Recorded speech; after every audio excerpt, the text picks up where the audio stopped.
সকাল থেকে আজকে যা গরম পড়েছে তো কাজ করব কি করে সেটা বুঝে উঠতে পারছি না। তো রবিবার ছিল আর রাত্রে বাইরে খাওয়া দাওয়া করে এসে বাড়ির খাবার কিছুই খাওয়াই হয়নি। রাতের খাবারগুলো যেগুলো বেঁচে গিয়েছে সেগুলোই কিন্তু আজকে দুপুরবেলায় খেয়ে নেব। রান্না করতে না হলেও কি, সংসারে তো আরো কাজ আছে, সেগুলো তো করতে হবে। পুতুল কিন্তু এত বেলা পর্যন্ত ঘুমায় না, যেহেতু ওর পাপা শুয়ে আছে এই জন্য ও ঘুমাচ্ছে।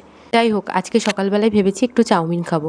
প্রত্যেকদিন সন্ধ্যাবেলায় ভাবি, কিন্তু চাউমিনটা খাওয়া হয়ে ওঠে না। যাই হোক, ঝটপট করে ব্রাশটা করে নিয়ে তারপরে চলে যাব কিন্তু রান্নাঘরে রান্না করতে। যাই হোক, চাউমিনটা করতে সকালবেলায় মেয়ের এখন খাওয়ার সেরকম একটা ঝামেলা নেই। কাল সন্ধ্যে এখন আমি নিশ্চিন্তেই থাকি, কেননা যেহেতু ও গরুর দুধ খায়, দুধই খেয়ে নেয়। আর এইদিকে তো আমি চাউমিন সেদ্ধ বসিয়ে দিয়েছি। আর আমি জানো তো, যখনই চাউমিন করি তখনই চাউমিনটা বেশি সেদ্ধ হয়ে যায়। ওই যে সববার তো পারফেক্ট হয় না, কাজ করতে করতেই কিন্তু পারফেক্ট হয়। আজকে কিন্তু চাউমিনটা আমি খুব পারফেক্ট সেদ্ধ করেছি এবং খেতেও কিন্তু ভীষণ ভালো হয়েছে। আর এইদিকে আমার অবস্থা দেখো, চাউমিনটা ভালো করে মিক্সড করতে পারছি না বলে ওকে কাঁচা ঘুমের থেকে সকালবেলায় তুলে নিয়ে আসলাম। যাই হোক, ও তো কাজে বসে গেছে আর ওকে খেতে দিয়েছি চাউমিন আর ডিম সেদ্ধ।